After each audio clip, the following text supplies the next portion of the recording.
Monsters, Maidens, and Mad Puppets. It is fantastic to have Charles Band and Roger Corman together here. This is great. It should be Roger Corman and Charles Well, Band. I just go in the order I can see. We can flip a coin. Okay, all right.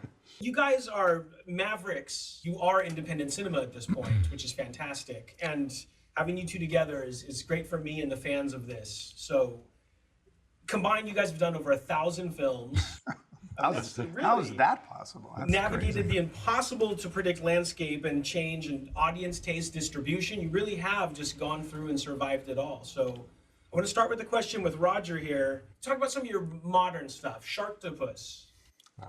At the moment, we seem to be making a series of films for the Sci-Fi Channel. It started a number of years ago with, what was it, Dinocroc. The title tells you all. Continued on through Dino Shark, a few others, and then we came up with this title, Sharktus, and this is now, we're coming out in July with Sharktus versus Werewolf, the newest iteration.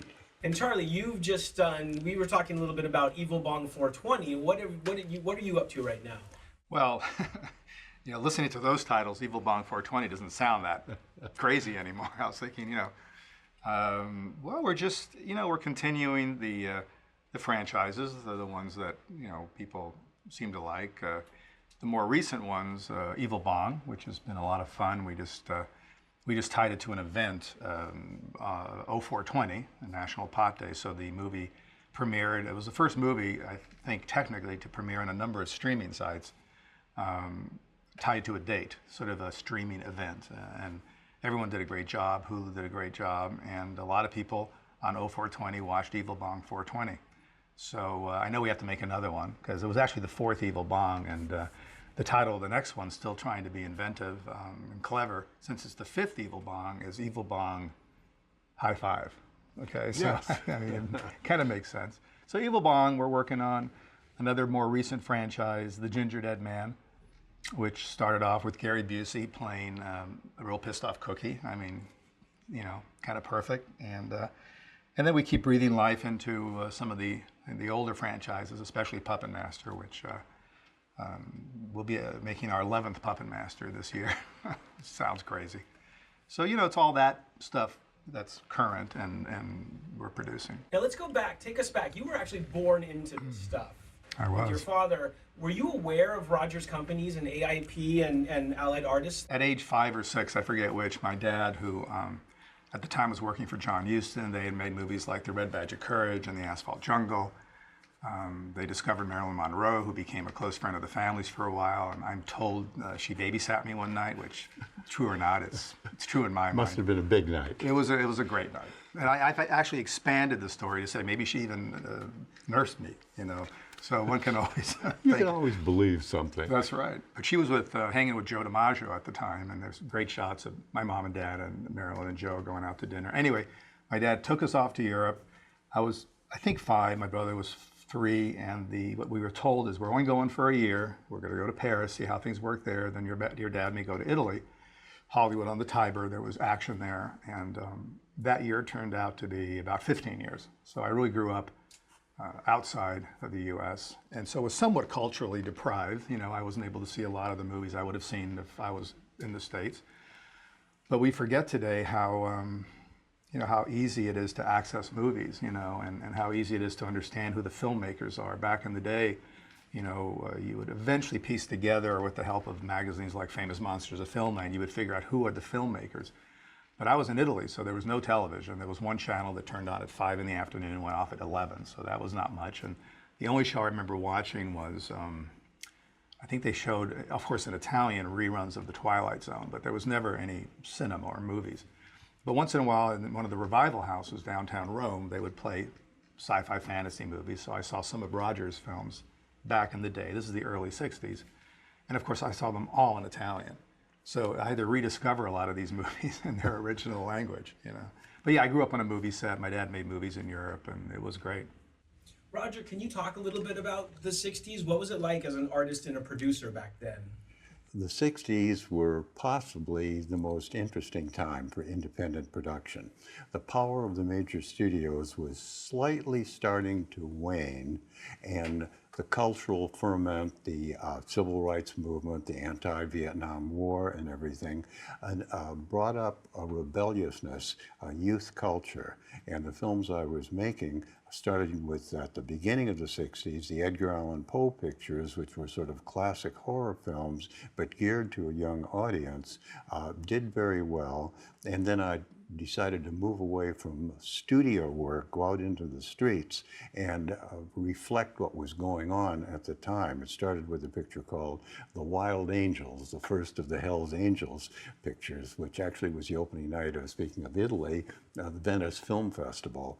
The American State Department protested that it was not an accurate description of America. But I remember the Russian director there came to my defense and said he would not be allowed to have made such a picture in Russia. So the thing sort of took off, and I made a number of pictures as a counterculture of the 60s. So it was really a very exciting time. I did see some of these movies in the theaters because they came to Italy, dubbed, but nonetheless. So I definitely remembered The Trip, which had a very funny Italian title. I cannot remember it because, a lot of these translations. And then on the flip side is, I grew up alongside Clint Eastwood making A Fistful of Dollars, The Good, the Bad, and the Ugly, which in Italian is Il buono, il brutto, il cattivo. So the translation for those who speak Italian is definitely amusing. But I saw a number of those movies as I was a young kid in the 60s, protesting the war, moratoriums, all that stuff. And when those movies came out, they did well in Europe, they did well in Italy. So that was probably my first exposure to, and then eventually, talking to my Italian friends, they would say stuff like, "È molto bravo la regista Roger Corman, bravo." This is a great director, a great filmmaker. And then I began to, okay, Roger Corman. You tie this together as a kid, as a fan. So yeah, that would be when I first saw your movies in Italian. Now, your father was making movies and you were living over there. What was the first film you were creatively involved in, and what year would that have been? Well, I was my father's son, so as a really young kid, he thought it'd be fun for me to be in front of the camera. So I played the son of Steve Reeves in one of the Hercules movies. I was in Westerns. I hated every minute of it. I hated horses. I hated the whole routine. There was always horses everywhere in those movies, whether it was an epic with thousands of soldiers or horses riding into town and leaving town. So I quickly realized I didn't want to do that. I wanted to be behind the scenes. So he had me apprentice like a good dad in everything. I did jobs back in the day that don't exist anymore, like hand numbering negative, which is absurd to think about. And my penmanship sucks, so I would hand number negative. But he had me apprentice, camera, grip, lighting, art direction, some makeup. So as a young kid, I was fascinated. I grew up on these sets, and back in the day, as you know, it was a lot of heavy lifting. These were today a couple cameras, a couple guys. Everything was huge. My memory is everything was vast. He was very friendly with Charles Lawton. I went to the set of Ben-Hur. I was on the set of Cleopatra as a kid. It was indescribably large. But even my dad's independent movies seemed huge at the time, because he made movies in Yugoslavia, as an example, and got the whole Yugoslavian army, or a big portion of it, free. It was a part of the co-production deal with the Yugoslavian distributor, I guess. It's just hard to describe what it's like, and today so much is done in CGI. It's all kind of fake, and it looks good. They do some good tricks, but I just remember it being very laborious, big people, strong dudes, lots of energy. And so I grew up, on maybe the sets of 8 or 10 of my dad's films. And there were a lot of wonderful experiences, but I wasn't creatively involved until I decided I got to make movies and came back to the States. Well, what Charlie was saying about the big equipment, the heavy equipment, is really right. One of the biggest differences between making films then and making films today is today the equipment, the cameras, the lights, the sound, the grip equipment, everything is very light and very portable. But we had these huge Mitchell cameras. I remember it was Mitchell NC and BNC, and it took 3 guys to move a BNC camera, and if you're on location, you would spend a big amount of your time just waiting for the grips to move the equipment around. Right. It's inconceivable today. Yeah, and also as someone who's on and off directed plenty of my own movies, it wasn't that long ago where if it was time to set up another shot, you'd ask the DP how long, 20 minutes, 30 minutes, and you'd go and whatever you would do.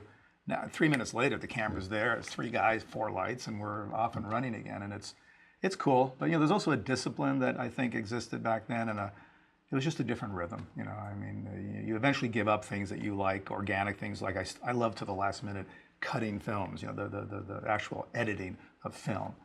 Just like I was, I think, one of the last guys to stop shooting on 35. Everyone was doing the digital thing. I thought, no, film, and then it's like, that's stupid, because you can get a great look out of these cameras, and film is very expensive. And, anyway. In the 70s, you decided to start New World. Why take such a potentially risky move? I was directing a picture called Von Richthofen and Brown in Ireland, a World War I flying film. And each morning I would get up and drive to the airport, and on the road it divided. It was one way to the airport, one way to Galway Bay. And I had directed so many pictures, I think it was close to 60 pictures in 15 or 16 years. I was tempted every morning to turn right and go to Galway Bay and just sit on the beach. And I said, no, I will finish this film, but when I finish the film, I'm going to stop. And my original idea was to take a sabbatical, stop for 1 year, rest, and then continue. I already had a couple of films lined up for a year in advance. But then I got bored during the year, so I started New World, my own production and distribution company, figuring I would turn it over to somebody. But the film company became so successful, I just stayed with it, and New World just grew, and we kept going. And you started your company as well. Tell us about that?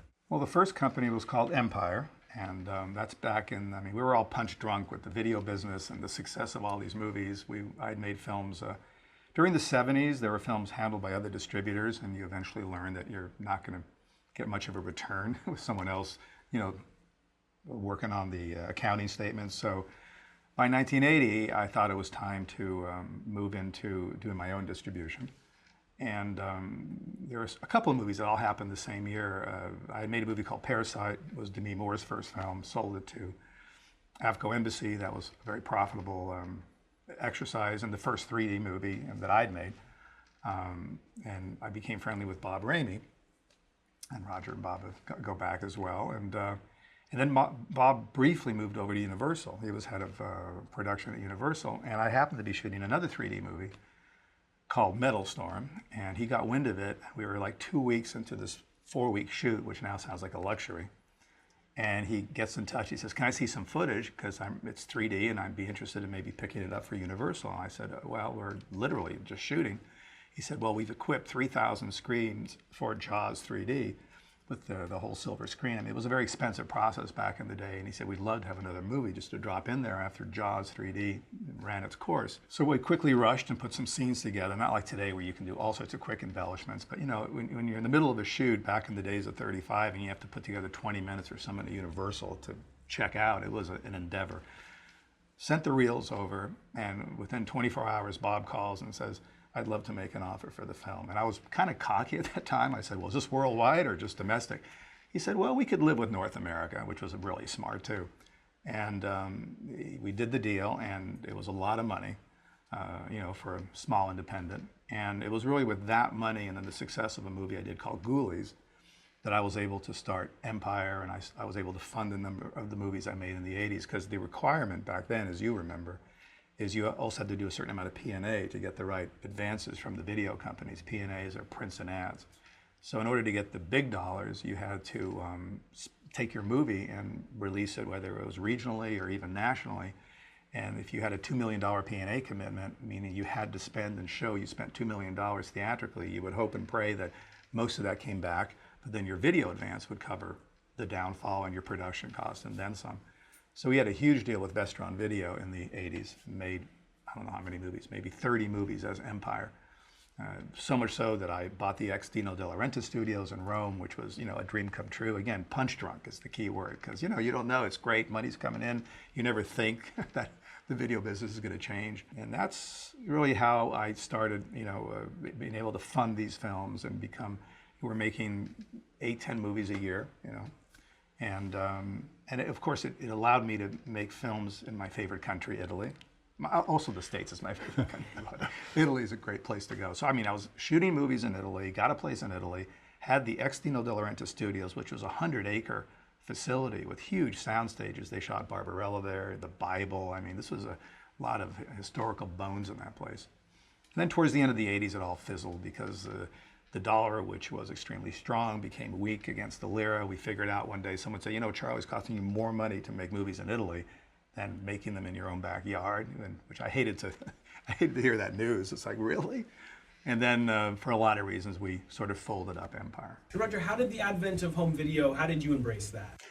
We leapt into home video because we started when the theatrical market was almost the total market. We made our money primarily from the United States and Canadian theaters, with a little bit from foreign. Television was a small increment to that. And then gradually, the theatrical market started to slide just a little bit as the major studios put more and more money into what are now $200 million films, but it was the beginning of that. And home video came in as a tremendous boost for us. I had a very similar deal with MGM. I made about 40 films in which I, through New World, distributed the films theatrically. And again, the same thing as with Charlie, I had to spend a certain amount of money with prints and advertising and so forth. We distributed regionally. Then the films went to MGM, and it was a wonderful deal. It was a great time. It really was. It ended for us. It was an Italian, I think his name might have been Peretti, but yes. I'm not certain. We were making maybe 10 pictures a year for MGM. I was there around 4 years or so, and they were paying me in increments. And Peretti took over. He had bought MGM.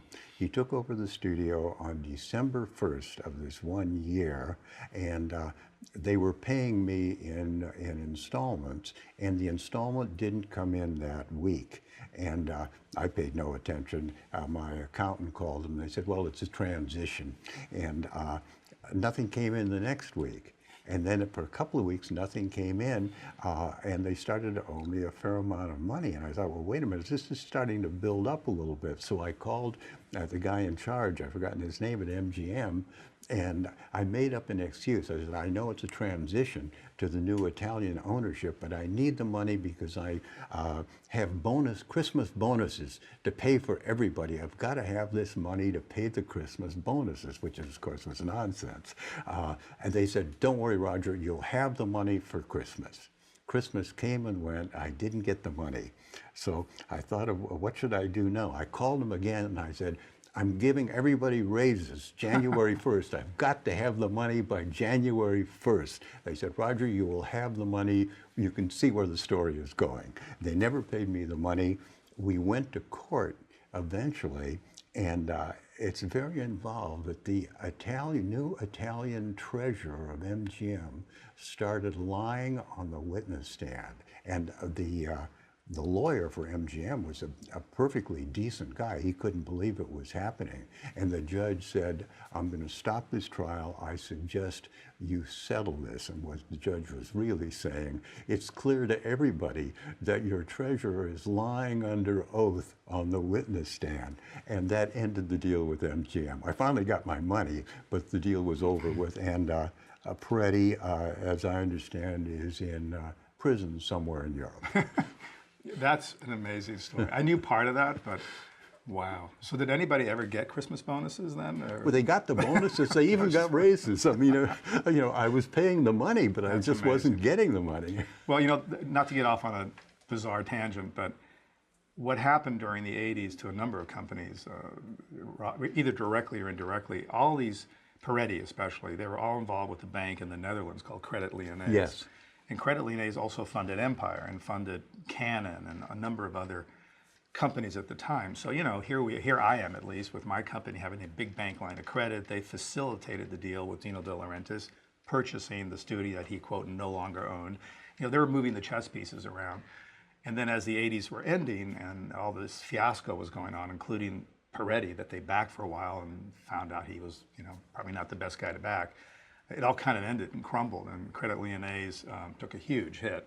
And a lot of people, including myself, based on how I decided to end Empire. I mean, we never went bankrupt. It was nothing like that. We just gave the assets to the bank that was emerging again. And I thought, you know, this is a very complicated, convoluted story, and that's why I decided to, you know, start another company and really make the company true to what I wanted to do. Because part of the problem at the end, Roger probably didn't have this issue, but because the bank had a certain amount of control, they were telling me what movies they'd like to make.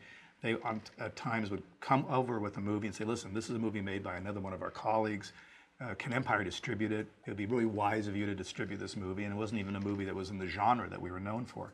So as it was, we were sort of being asked to do things that weren't germane to what Empire should have been. So based on all that, I had an opportunity to give it out and get away and then start Full Moon, which I did. But I think we were all part of that Peretti, Credit Lyonnais mishmash at the end of the 80s. But early to mid 80s, it was great. Yeah. And is that why you sold New World Pictures? I didn't really sell New World Pictures. I sold the name and the distribution arm. There were 3 lawyers from Century City who were motion picture lawyers who wanted to start a company, and they wanted a going company with a name, particularly for foreign distribution, which we were doing very well at that time. So I sold them the name, and Bob Ramey, our sales manager, and our distribution people went over to the New World, and I just kept going. I remember I've never understood why it is that you negotiate a contract for months, and the contract is always signed on the last night at about 1 minute of 12, at which point they break out the champagne. We drank the champagne. I went home and started New Horizons with the same company, same people, just a different name. Wow. Now, when did you two finally meet? And was it personal or professional? Do you recall? I think, and Roger, you know, who knows, this may not be the right memory, but I remember I made a movie called Ghoulies in like 1980, and we needed a soundstage to shoot material on. It was pretty well-known film at this point, you know, today at least people know of it. And it starred a young Mariska Hargitay, you know, who was 20 at the time. And then the production fellow at the time said, look, there's Corman Studios. He has a great converted, you know, lumberyard warehouse in Santa Monica. And so we did a deal, and we were tenants at his studio. So I don't exactly remember how it happened, and maybe it was just at a film market, but in that period, I think, during in that era, as I was shooting the movie and we were going to the same film markets, I think Roger and I met, and then became, you know, stayed in touch forever. Yes, and that was when I had my studio in Santa Monica, which I used to make my own films, and we rented out, and Charlie came in a couple of times. And these were the days when motion pictures were a boom business. It was really incredible how wonderful it was. Charlie was making films, making money. I was making films, making money. All our friends, everybody was having a great time. Today, it's still a good time, but I know guys younger than I am who have said, I made my pile, I'm retiring.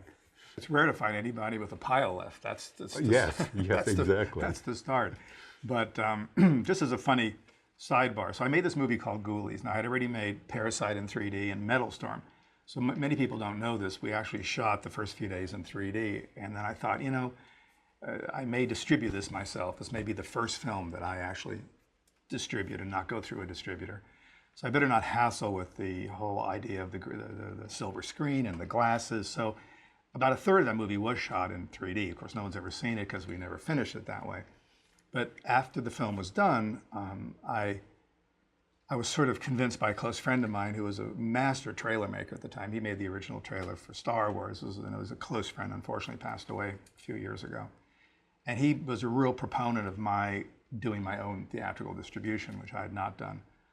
So I decided to do it, and I had this fellow in New York that he recommended, and the guy basically said to me, look, he looked at the film, the material. He said, you know, you need a great campaign if you're going to go out there. I mean, this is all news for Roger. He's been doing this now for 30 years probably at that point, you know, knowing how to exactly go out on that market, the big lurid poster, all the things that were important. But this was my first time, so I was getting advice from this fellow. And so I went to my good trailer friend dude who's also a super stoner, and he answers the door, and I said, we got to come up with a campaign to sell this movie.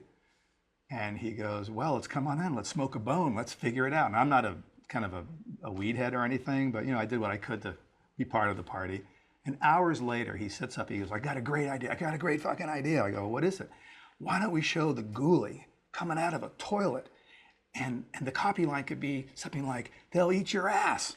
And I thought, this guy's insane. I said, but you can't do that, you can't show that. I said, Gary, that's an incredible. No, he said, it's unique, you gotta do something different.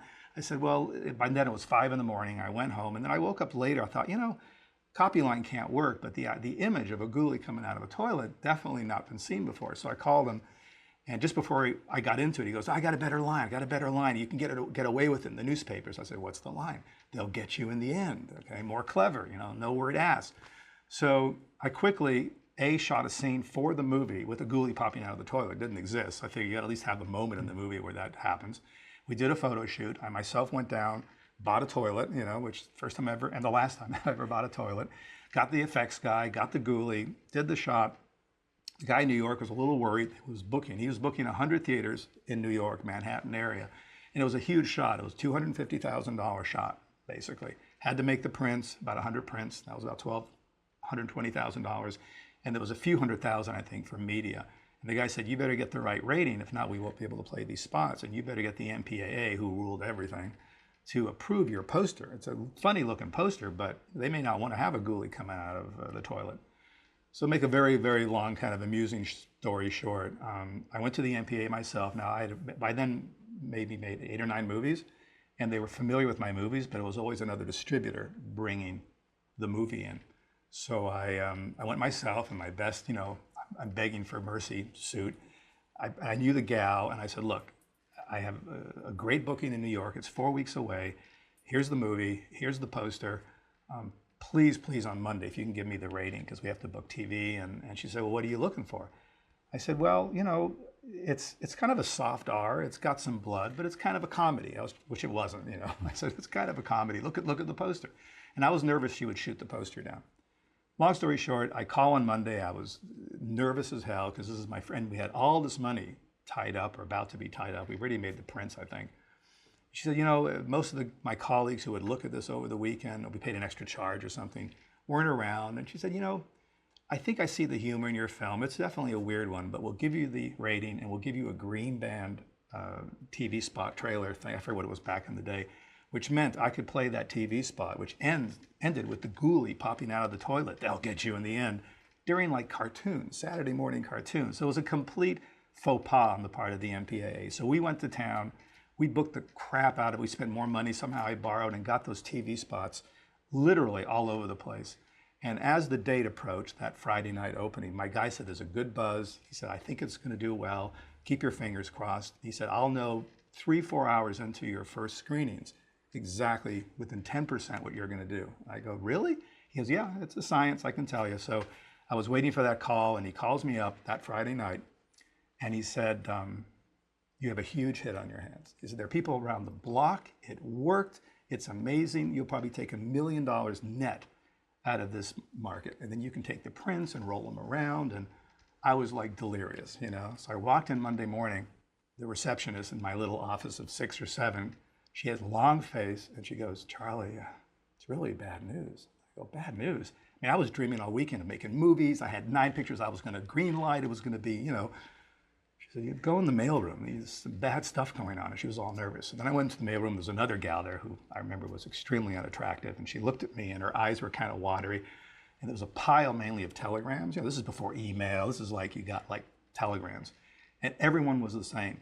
Something like, Dear Hollywood fucker, we've been trying to potty train our child for half a year, and you have scared them to death. They won't go in the bathroom with your awful, god-awful, evil, devil movie. So I call my distributor in New York, and he said, before I even asked the question, he goes, I know, we're getting calls from angry parents. It's not good, but you're making a ton of money. And the theater owners, they're all happy with that. I said, well, this is terrible. We're messing up thousands of kids, You got to make a decision. It's a bit of a moral decision. Either you keep it the way it is, or just come up with another print ad. You know, the ghoulie can be peeking him out of bed. It can be looking out of a drawer. It doesn't have to come out of a toilet. He said, however, you may be killing the golden goose because it may be the campaign that's bringing him in. They seem to like the movie. So I decided to just go with the offending campaign. Yes. And we made so much money with that movie for a small company. That, along with the Metal Storm deal, allowed us to really fund all the movies in the 80s. That's how it began. Something similar happened to us with a picture called Eat My Dust, starring Ron Howard. It was a car chase picture, and what you were saying is right. You know very quickly if you've got a winner or not. For instance, if you open at 5 o'clock on a Friday, and your normal figure is, say, $50 at a theater at 5 o'clock, and you do $60, you really know 90% that you're ahead of the game. Anyway, on Monday morning, we had the figures in, and we had a giant success.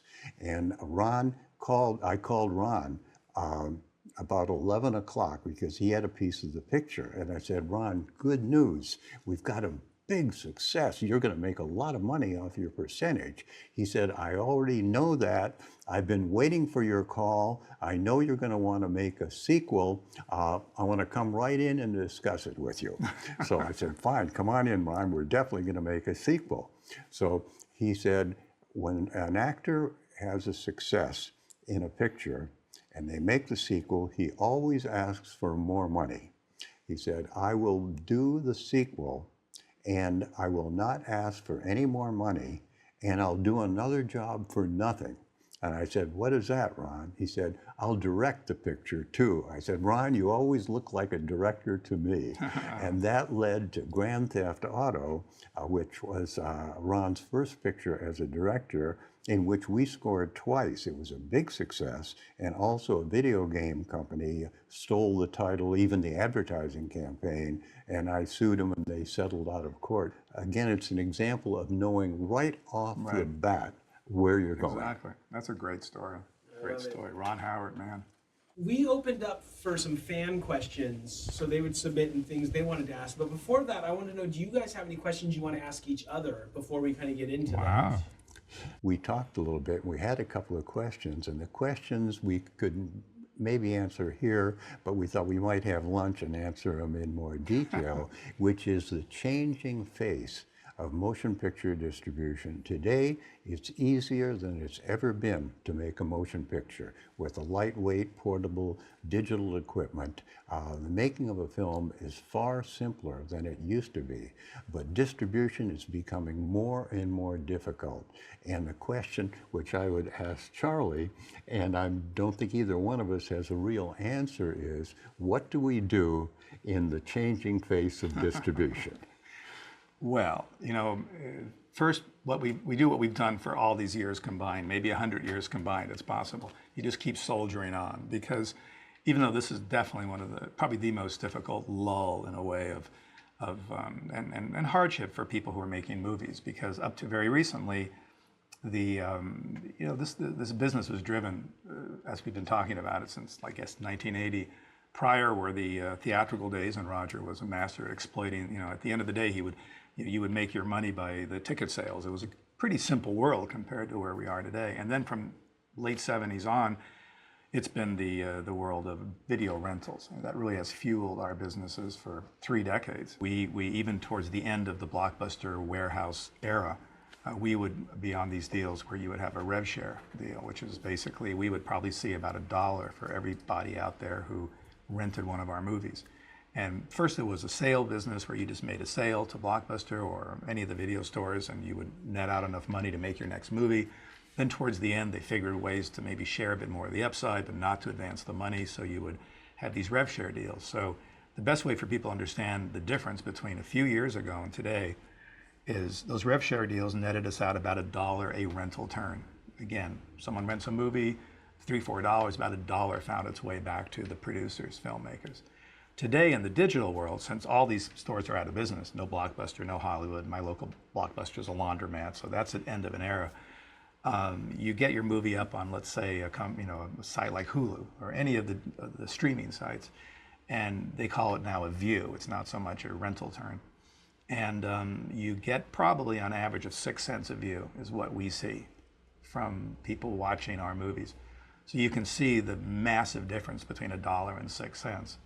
And even though we know that anywhere from 400,000, 500,000 people rented some of our more well-known movies, even at 300,000 views collectively through these streaming services, it's 18 grand. You know, you can't make the movies we're best known for 18,000, 20 or 30,000. So the business is going through a very challenging time, and you know, we're going to stick around and see how things evolve, and hopefully piracy will be contained at some point, because that hurts us a lot as well. We found out a few weeks after we released Evil Bong 420, which was released just months ago, that it did well for us on our little streaming sites. Again, not a lot of money, but someone said, hey, it's up on YouTube and it's the whole movie and it's for free. I go, really? Because we occasionally look to see which of our movies, just because anyone could put a movie up on YouTube. Now, YouTube, to their credit, they're good at taking it down, but you got to know it's up there in the first place. So I said, oh God, all right, another one of those. Yeah, write the letter, take the movie down. I said, out of curiosity, how many views or hits or whatever it's called? They said, oh, about 400,000. So in those few weeks, 400,000 people watch all or part of this movie for free. And that hurts, because even a dime from those people, you know. So piracy is a big problem, but I'm just hoping the digital world, to try to answer your question without the endless preamble, I'm just hoping the digital world turns a bit and becomes more than what they call it now. They call it digital dimes. So hopefully that will improve, and we'll find better ways for people to enjoy these films, you know, get them out wider in distribution and collect enough money at least to keep making well-made movies. But I have a question for you, now that we're going to do the question thing.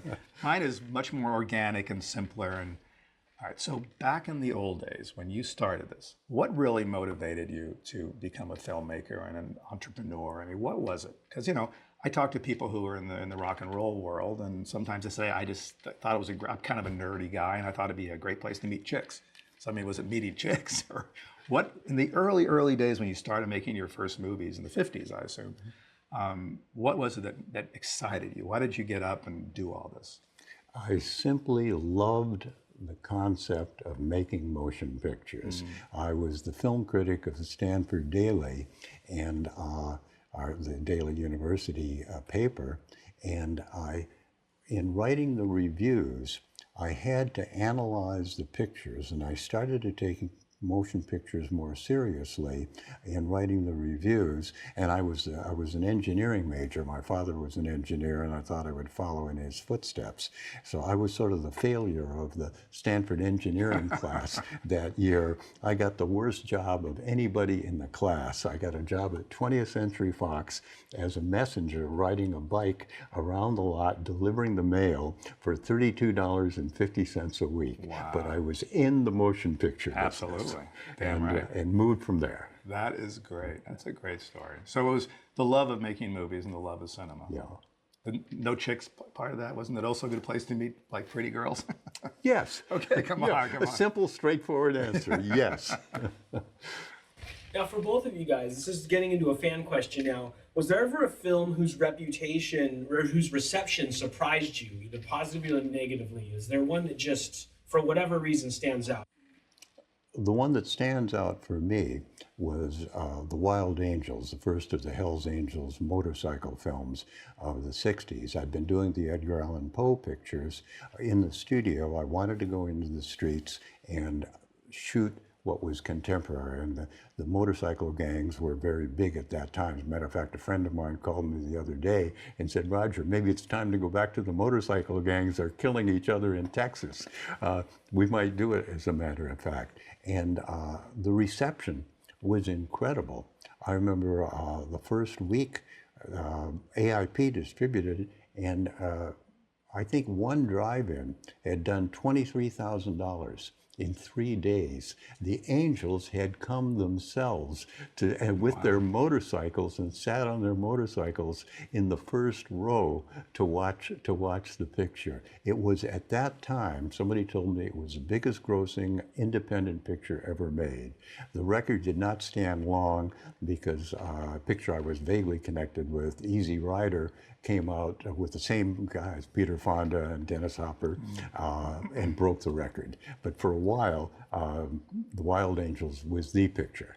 I'll tell, it's probably not the right answer, but it's a tease. I had a moment where I thought I had a huge hit, and it turned out that it wasn't. So I'll tell you the story briefly because it's sort of apropos, especially back in the days, the theatrical days, which were a lot of fun. And once again, I have to make mention that when I first started making my own movies in the mid-'70s, it's so hard for me to describe to people today who can literally access a movie on their phone. I mean, it's just anything, anywhere, at any time. Back in the day, you know, if you were into genre films, you could only go see them in the theaters. And sometimes late night TV. I remember as a little kid, my dad said, we're gonna have a great thing and you're gonna stay up till 1 a.m, which was super late. And we're gonna watch the original Frankenstein. It's on KTLA, some local channel. And of course, later on, I found out there were scenes cut out of it. Like it was too much to have the monster show the girl and the thing. But so as a little kid, 1 a.m, I've never been afraid of anything. I'm still not, I mean, that's not my thing. But I do remember sitting up with him and trying to stay awake and then being awake and watching this movie, which was just horrifying. You know, there's just the concept was horrifying. So, you know, back in those days, the theatrical distribution, people who went to see these movies, the lurid poster, the tools you needed, which Roger totally is obviously, that was his whole life. It was such a different world because when I started in the mid-'70s, once again, there were no other revenue streams, none of what we know today. There was nothing. It was ticket sales, you know, and maybe you got lucky and sold it to some broadcast, but there was nothing else. That was the world. It was all about ticket sales.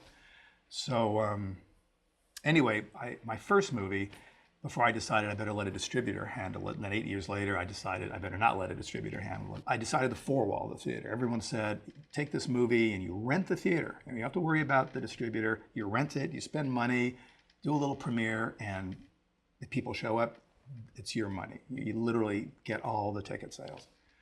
I thought, God, this is the easiest deal in the world. I mean, well, how could it go wrong? You know, so this was a movie that I released here in LA. And I rented from Pacific Theaters. I walked in there, all 24, whatever I was, and I rented a theater in Westwood. I forget the theater, big theater, and a theater on Hollywood Boulevard. And it was a lot of money. I think it was $7,000, $8,000 for each theater. I mean, back in the day, picture was finished. And then I got involved with a PR firm. He said, you got a great shot here. So you should do a wonderful premiere, invite people, the press, get some celebrities, Klieg lights. Now, you know, I was strangely successful in a gift item business. I did almost that as a hobby. So I actually had some money and then I had some friends. So, you know, every other idea was $3,000, $2,000, the lights, the thing, the celebrity. I did all that. And then I was warned, this is like, the movie was gonna open on a Friday. And this premiere was on a Thursday night in the Westwood Theater. And I was warned that distributors are thieves, no matter what, the exhibitors. So you better have someone at each theater at all time with a little clicker. So they would click the patrons coming in so that if the exhibitor says you had, because they still controlled the venue. If the exhibitor said you had 72 people at your 7 o'clock showing and my guy said there were 84, you could say, hey, where? So I thought, okay, so I hired someone and then I called my very best friend from Italy who was in town and another pothead, another crazy pothead. His name is Steve. I said, Steve, could you be for the first week at the theater in Westwood with the little clicker and just report to me? This was in cell phones. He had to go, the hard line, the coins, who's coming and going. All right, it was all set up, had basically every dollar I had invested in this thing. And the premiere was that Thursday night and it was packed. We had probably 800 people, full house, the Klieg lights. We had celebrities show up. I don't know why Dustin Hoffman was there, but Dustin Hoffman was there. And I was thinking, even if a third of those people show up for every screening following, I'm gonna make millions of dollars. You know, the math was exciting, I thought, awesome. So I had a guy who was sort of my liaison guy, and I think the first screening on Friday, the official screening, was 5 o'clock, and he called me from Pacific Theaters. I had my guy there with the clicker. I didn't call him yet. He said, Charlie, I said, how many people are in the theater? He goes, maybe 6. I say, 6 people? 6 people? You know, there was like a 900-seat theater. He said, well, you know, it may turn. It's an odd hour, maybe by 7, check back. So now I call my guy. My guy calls me. I can't reach him. No cell phones. His name is Steve. He goes, dude, and I can hear him smoking weed. He goes, dude, we had 6 people at that 5 o'clock screening, but I think it's going to get better. I go, oh, fuck, Steve. All right, it's going to get better. Now it was the 7 o'clock, the screening that should have had. I was thinking if there was even 100 people, I could begin paying some debt. You know, I was trying to figure out how to do this. And he calls me and he goes, I got the best news ever, dude. I got the best news ever. I'm thinking, oh, thank the heavens. I was standing up. I was breathing again, color back in my face. I said, well, how many people are there? He goes, maybe there's 4. I go, 4 people. He said, but there's John Lennon and Yoko Ono are in the audience. Can you believe it? Isn't that awesome? So yeah, I lost my shirt, but John Lennon saw the movie. Probably gave you a great review. Sure, sure. Now, Roger, Charlie has made so much merchandise based on his films, toys and things. Have you ever looked at merchandising for Sharktopus? We have done some merchandising. We have not been, frankly, as smart as Charlie. We've done it a little bit, and we're now trying to get more deeply into it because Sharktopus seems to have become sort of a low-level cultural phenomenon. That's great. Some of these are kind of specific from the fan questions. Do you want to talk about the genesis of Puppet Master? Nah. Okay. Blood Dolls fan here, will there be a sequel? Well, probably not for a bunch of reasons now. What are some of your favorite motion pictures that you haven't made? Well, I've always loved Lawrence of Arabia as one of the great films. Great movie. And probably my favorite film of all time is Eisenstein's Battleship Potemkin. Sight and Sound, the English film magazine, sent out a survey list to a number of directors around the world asking them what their favorite film was. And as usual, Citizen Kane came in first and a number of others. And they wrote me a letter saying, "You're the only one who picked Battleship Potemkin. Will you write an essay on Battleship Potemkin?" And I thought, geez, I'm back in school, but I wrote my essay on my favorite film. This is, again, these aren't like exactly answers because it's a hybrid. So back in the 90s when things were still pretty amazing for Full Moon, early to mid-90s, I'd worked with this wonderful stop motion animation fellow, a guy named David Allen. I'd worked with him since the 70s. He did Laser Blast, my first sci-fi movie, and did the creatures. And I'm a big fan of stop motion animation, just like I'm a big not fan of CGI. I'm just not into the CGI world. I mean, great work can be done with CGI, but I look at these big, expensive creatures in these $150, $200 million tentpole movies, and for the most part, they just look fake to me. And I know people are, hitting a blue string or a light bulb. And so anyway, I love stop motion. And for all the years Dave worked on and off for me and with me, he did a lot of the stop motion for Puppet Master. He had a project close to his heart called The Primevals. He talked about it literally, I think, in 75, 76, and it was on the cover of Cinefantastique. So, I mean, it goes back many years. And Dave launched the careers of some of the most well-known effects guys currently in the CGI, in the effects business. So I always told David, I said, Dave, one day when I do well enough, we'll make The Primevals. It was very ambitious. He needed an 8 to 10 week shoot, okay? He needed to be in if not the Himalayas, and the facsimile of the Himalayas. Huge sets had to be built, and it had 350 stop motion animation shots, which by themselves would require at least a year because it's one frame at a time. So finally, when we were doing well enough, and I kept pulling David back to do little jobs, he said, "Charlie, I mean, it's time, right? It's been 25 years. Primevals." I said, "It is time." So we did. I mean, it was such an effort because the picture at the end cost over $5 million, which was by far the most expensive movie that I've ever been involved with. And that was cutting corners. But at that time, I had a great studio in Romania. We built a studio in the early 90s outside of Bucharest. So I had the studio where the sets could be built. We wound up shooting the stuff in we shot in the Italian Alps, which looked pretty good. It wasn't the Himalayas, but that was cool. Anyway, we funded this movie, and Dave started shooting it. My dad, who's also gone now, was very close to the project and close to Dave. And we shot 11 weeks, and which was awesome. And then we began the arduous and slow process of doing those 350 stop motion effect shots. There's a whole studio devoted to this, miniatures, things, back screen, blue screen, whatever it was. And we got about 200 shots into those 350 shots, and they were breathtaking. And then David passed away from cancer. So, and at the same time, the business was getting worse. Things were changing adversely. And it would have been very hard at the time, certainly financially, but also emotionally, to bring someone in quickly. So I put all that away in sort of a vault. David's right arm guy, a fellow named Chris Endicott, and I stayed in touch. Chris would be the right person to help finish this movie. Not exactly the way David would like, because that would be a suicidal mission financially, but to at least get it done.